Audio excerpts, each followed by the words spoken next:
হরে কৃষ্ণ হরে রাম, আমার শতকোটি প্রণাম। তোমার ভক্তদেও আমার শতকোটি প্রণাম। এই যে আমি আজকে গোপুর জন্যে একটা পেস্ট্রি নিয়ে এসেছি, কারণ গোপুর বাবার আজকে জন্মদিন, তাই একটা বড় কেক নিয়ে এসেছি।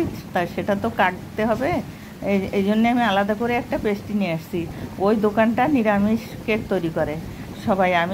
আমি আজকেও জিজ্ঞাসা করলাম, বলছে না আমরা নিরামিষই তৈরি করি, আমরা ওর ভিতরে ডিম দেই না। কারণ আমি বলছি দেখো আমার গোপালের জন্য নেব, যদি তুমি ডিম দিয়ে যদি মিথ্যে কথা বলো তাহলে কিন্তু তোমার পাপ হবে, আমার কিছু হবে না, আমি তোমার কাছ থেকে জিজ্ঞাসা করেই নিচ্ছি। বলছে যে না না নিয়ে যান, কোনো অসুবিধা নেই। আমরা মানে ঠাকুর তো আমরাও মানে করি না, গোপাল শুধু তো আপনার না আমাদেরও, তা আমরা কেন এটা করব।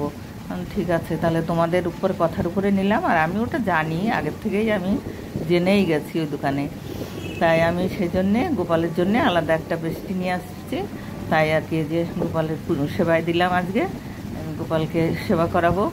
আর তারপরে আমি একটা ভিডিও বানাবো আপনাদের কাছে, সেই অনুরোধ যে আমার ভিডিওটা দেখবেন আর একটা লাইক সাবস্ক্রাইব করে দেবেন। সাবস্ক্রাইব থাকলে আর দরকার নেই, কিন্তু লাইক তো অন্তত করবেন। একটু অনুরোধ রইল আপনাদের কাছে যে একটা লাইক করতে তো আর কোনো অসুবিধা নেই, একটু হাতে চাপ দিলেই হয়ে যায়, এতে কোনো কষ্টও হয় না, না পয়সাও লাগে। ঠিক আছে, আপনাদের মানে যা ইচ্ছা আপনাদের কাছে আমি অনুরোধ করলাম, যদি আপনারা শোনেন তো ভালো, না শুনলে আর কি করা যাবে, কিছু তো করার নেই।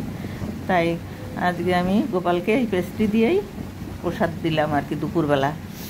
তাই আমি এখন বলছি যে এক ভক্ত জিজ্ঞাসা করেছে যে মেয়েরা এত বেশি মাতামাতি করার কি দরকার, ঘরে বসে পুজো দিলেই তো হয়ে যায়। কথাটা অতি সত্য কথা, আমিও সেটাই মানি যে ঘরে বসে ঠাকুর সেবা করলে সব কিছু হয়ে যায়, বাইরে যাওয়ার দরকার হয় না। যারা বেটা ছেলে যারা এই পথে নেমেছে, মহিলাও যারা বিয়ে শাদী করেনি তাদের জন্যে আলাদা ব্যাপার, কিন্তু যারা সংসার জীবনে, তাদের তো সংসার আছে, সংসার ছেড়ে তো কিছু করা যায় না। সংসারের ভিতরে থেকে ভগবানের নাম করা, সেইটাই হচ্ছে সবথেকে বড় ভক্তি। তাই ভগবানকেও সেবা করানো যায়। আমার দিদিমাকে দেখেছি যে সে কোন ভোরে উঠে তার চান করে সব কিছু করা, পুজো সেবা দেওয়া হয়ে যেত। তারপরে সব টাইম মতো সংসারের সমস্ত কিছু টাইম মতো করে রান্না করা, সব 3 বেলা রান্না করতো সব কিছু। তার সে একটা আলাদা রকম আমার দিদিমা ছিল, মানে সে তার কথা বলে আর ব্যাখ্যা করে মানে বোঝানো যাবে না। তাই বলছি যে এটাই সত্যি, যদি মেয়েরা যদি স্বাধীনভাবে ঘুরতে পারতো সংসার না করে, তাহলে বিয়ে করারই দরকার নেই। মা বাবা কেন ঘরে রাখে না? মা বাবার ঘরে জন্ম নিয়ে মা বাবার ঘরে তো চিরদিন থাকা যায় না, তারাও রাখে না। তারা ঠিক সময় মতো সবাইকে তারা শ্বশুরবাড়ি পাঠিয়ে দেয় স্বামীর ঘরে। তাই স্বামীর হচ্ছে তার সব থেকে বড় ঠাকুর। আজকে আমার বুনু নাতনি জিজ্ঞাসা করছে যে তুমি সব সময় গপু করে অনেক করো। আমি বলছি দেখ আমি তো ঘরে বসেই করি শোনা, আমি তো বাইরে যাই না। হ্যাঁ, আমার স্বামীকে আমি বড় ঠাকুর বলে ডাকি।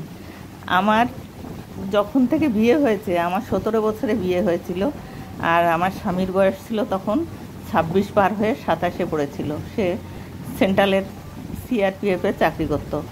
তা বেশ অনেকটাই বয়সের তফাৎ, কিন্তু আমার চেহারাটা দেখে তার সঙ্গে বয়সের কোনো অমানান নেই, সব মানানসই আর কি। বরং আমার বয়সটা ভারী বয়স, চেহারাটা এমন ভারী কি যে বয়সটা বেশি মনে হয়, তাই আর কি কোনো মানে অসুবিধা নেই তাতে।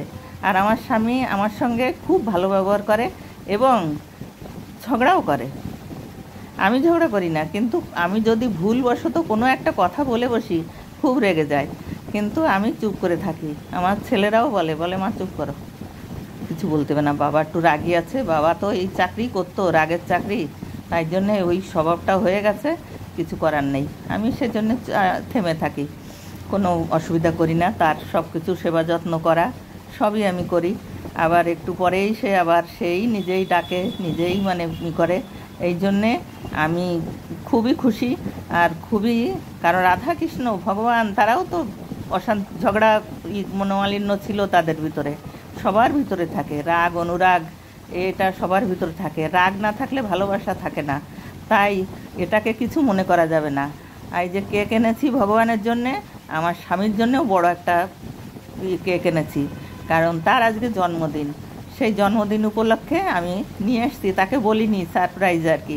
আমি একটা শার্ট আর একটা কেক নিয়ে এসেছি, আমরা বেশি কিছু আনিনি, তাতেই খুশি। আর আমার বৌমা একটা পারফিউম দিয়েছে, তা সেটাতেও খুশি। ও মানে সেন্ট মাখতে খুব ভালোবাসে, তাই আর কি ওরা জানে বৌমারা, তাই বৌমা আবার নিয়ে ওইটা এনেছে।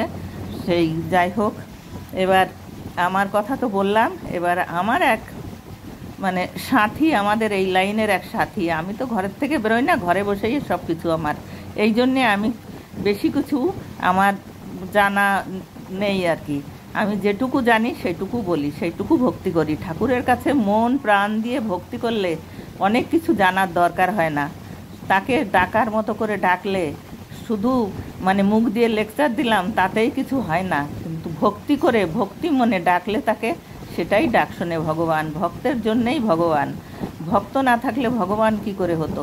তাই ভক্ত আর ভগবানের সঙ্গে একটা সংযোগ আছে, সেই যোগের, সেই ভগবানকে যদি ডাকা যায় তাহলে ভগবান নিশ্চয়ই তোমার কাছে আসবে, তোমার ডাক শুনবে।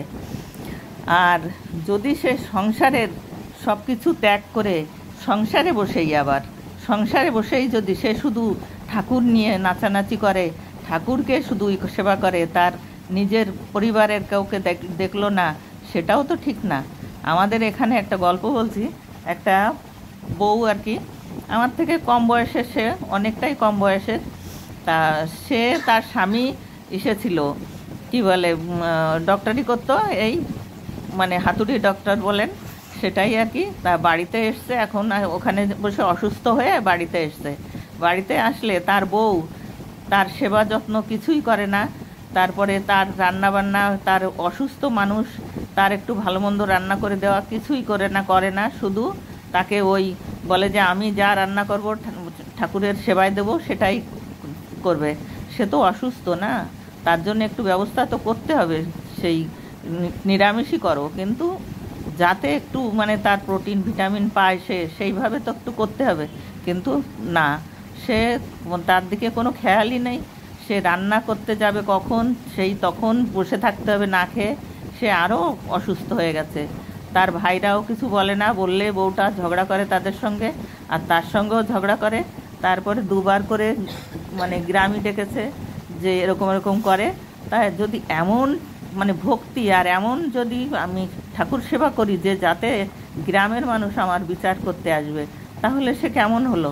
তাই এটা মোটেও ভালো না।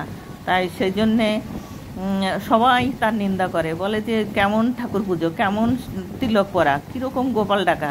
গোপালকে এইসব শিখিয়েছে না তার গুরুদেব এইসব শিখিয়ে দিয়েছে?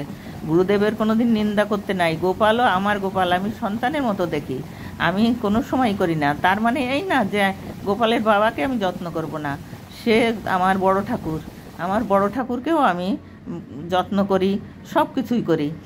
এই যে মানে সে বাজারে গেছে, তার একটা সমিতি আছে, সে 9টার সময় ঠিক আসবে। আমি তার আগে যেয়ে আমি রান্নাঘরে যেয়ে রান্নাবান্না, রুটি বানাবো, তার তরকারি তুলে রাখি, সেটা আমি গরম করতে হবে, তারপরে সব কিছু তার করে তার সেবা যত্ন করতে হবে। তাহলে সে যদি খুশি থাকে তবেই তো আমার গোপালও খুশি হবে। আর যদি দেখে যে আমার বাবাকে যত্ন করছে না, তাহলে আমার মার তো বুদ্ধি নেই, আমার ছেলেরাও বলবে, আমার গোপুসোনাও বলবে যে তখন যে না, তুমি এরকম বাবার সঙ্গে এরকম করো, তোমার ঠাকুর পুজোর কোনো দাম নেই। তাহলে এরকম মোটেও না। আমার দরকার হলে আমি বাইরে বেরোলাম না, আমার ঘরে বসে সেই সময়টুকু ঘরে আমি কাটিয়ে দেবো আমার ঠাকুরের পিছনে, আমার গোপালের পিছনে, তাহলেই তো হলো। তাই আমি গোপাল সেবা ছাড়া আমি আর কিছুই জানি না। তাই ওই বউটার স্বামী মাঝখানে এই মনে হয় 10-15 দিন আগে শুনলাম যে গলায় দড়ি নিয়েছিল, মরে যায়। বলছে আমার এ জীবন দিয়ে দরকার কি, ওর তো গোপাল হলেই হয়ে যাবে, আমি তাহলে চলে যাই গোপালের কাছে। তারপরে সবাই জানতে পেরে সবাই মানে দড়ির থেকে নামিয়েছে, মরেনি, মানে বেঁচে আছে। তাও এখনও সেই একই অবস্থা, দুজন তার কাছে। আমরা তো মানে ঠাকুরের নামে থাকি, কিন্তু মানে আমার স্বামী আমি বলি যে আমি মাঝখানে ঘরে গোপালকে নিয়ে আমি থাকি, তা বলে থাকো, কিন্তু একটু মানে হয় আর কি। তবে এখন আমাদের বয়স হয়েছে, এখন আমাদের মানুষ বলে যে বয়স হয়ে গেলে তখন আলাদা থাকতে হয় না, মোটেও না। বয়স হয়ে গেলে তখন এক জায়গায় থাকতে হয়, কারণ সে কখন অসুস্থ হয়ে পড়ে না থাকে, কি হয় তখন সে বলতে পারবে না, ডাকতে পারবে না, তখনই তো শেষ বয়সেই এক জায়গায় থাকতে হয়, তখনই তাদের মানে একজন আরেকজনকে দেখার প্রয়োজন। কারণ অল্প বয়সে মানুষের যে ভয় নেই, এই বয়সে সেই ভয়টা আছে, সেই জন্যে সেটা মুখ দিয়ে আমি উচ্চারণ করতে পারছি না, যে আপনারা বুঝে নিন যে শেষ বয়সে এক জায়গায় থাকাটা আমি অনেক ভালোবাসি, তাই আমার মুখ দিয়ে খারাপ কথা আমি বের করতে পারি না, কোনো ভাষা আমি এমন কিছু বের করতে পারি না যে বলে বুড়িরা বলতো যে কখন কোন কথা খ্যানে পড়ে যায়, তাই আমি সেই খ্যানটাকে খুব ভয় পাই।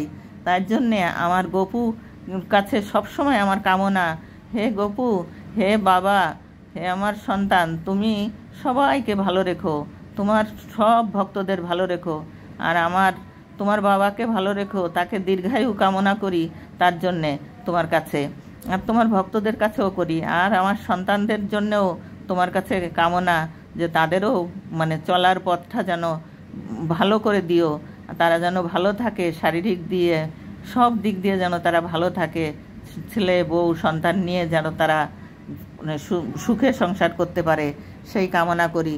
আমার ভক্তি আর আমার মানে এই পূজা, আমি সব কিছু সংসার জীবন নিয়ে, আমার সংসার ছাড়া আমি অন্য কিছু বুঝি না। আমার গোপাল আমার সব কিছু, আমার গোপালকেও ভালোবাসি, আমার সংসারে সবাইকে আমি ভালোবাসি, কারণ সবাইকে ভালোবাসার মাঝখানে একটা আনন্দ আছে, তার ভিতরে যে সেবা করা সেটা একটা আনন্দ। আর তারাও আমার বিরোধী করে না, কারণ যে তারা জানে, যে আমার সন্তানরাও জানে, আমার স্বামীও জানে যে ও তো আমাদের নিয়েই সব কিছু করে, আমাদের তো মানে এমন না যে আমাদের ছোঁয়া খাওয়া দেবে না, ই করবে না, সে বড় ঠাকুর হয়ে গেছে, সেরকম তো সে করে না, সে সব কিছুর ভিতর দিয়েই সে ঠাকুর পুজো করে, তাই আমার সঙ্গে তারা ভালো ব্যবহারই করে। আমি যদি কিছু আনতে বলি আমার বড় ঠাকুর এনে দেয়, আমার কোনো অসুবিধা করে না, হরে কৃষ্ণ হরে কৃষ্ণ। তাই আমি বলি, হে ঠাকুর, এই যে কদিন তুমি আমাকে এই পৃথিবীতে রাখো, সে কদিন আমাকে যেন এইভাবে চলতে দিও, আমি এই ভক্তিটুকু নিয়ে আমি যেন বাঁচতে পারি। আর যেদিন তুমি নিয়ে যাবে সেদিন তো নিয়ে যেও, কিন্তু যেন এই হরিনাম, এই হরে কৃষ্ণ হরে রাম রাধা মা, এই নামেই যেন আমি থাকতে পারি, আমার এই নাম ছাড়া আমি আর কিছুই জানি না। তাই তোমাদের কাছে আমার শত শত অনুরোধ, তুমি আমাকে মানে এই নামটুকু করার আর এইটুকু চলার ক্ষমতাটুকু দিও, হে ঠাকুর। তোমার কাছে শত শত আমার অনুরোধ, আর আমার ভিডিওটা দেখার জন্য তোমার ভক্তদের কাছে আমার অনুরোধ, আর লাইক সাবস্ক্রাইব, আর সম্পূর্ণ ভিডিওটা না দেখলে আমার কথা কিছুই বুঝতে পারবে না, তাই ভিডিওটা দেখুক। আর সবার এইভাবে চলা উচিত, আমরা তো সেই সন্ন্যাস জীবন না যে সন্ন্যাসী হয়ে ঘুরে বেড়াবো, আমরা সাংসারিক জীবনের ভক্ত, তাই আমাদের সংসার নিয়ে আমাদের এই পুজো সব কিছু আমাদের করতে হবে, তবেই শান্তি থাকবে সংসারে, ভগবানও খুশি থাকবে।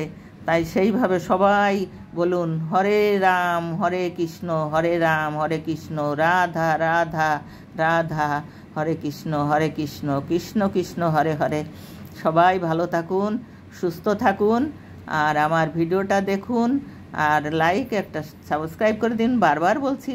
তাই হরে কৃষ্ণ কৃষ্ণ কৃষ্ণ হরে হরে, হরে রাম রাম রাম হরে হরে, হরে রাম। নমস্কার নমস্কার, ভগবান তোমাদের শতকোটি নমস্কার, তোমার ভক্তদেরও আমার শতকোটি নমস্কার।